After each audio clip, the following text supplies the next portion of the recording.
கர்த்தருக்கு ஸ்தோத்திரம். மார்ச் 6, 2026 வெள்ளிக்கிழமை. இன்றைய தலைப்பு பக்தி வழி இதுவே.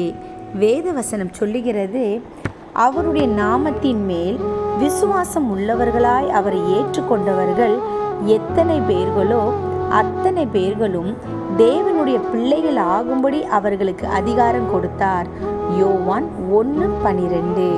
இன்றைய சிந்தனைக்கு, தேவ உறவில்லாதவனின் நற்செயலை தேவன் ஏற்பதில்லை. தேவ உறவுள்ளவனின் தவறுக்காக அவர் அவனை தள்ளுவதும் இல்லை. குயவனின் கரங்களில்.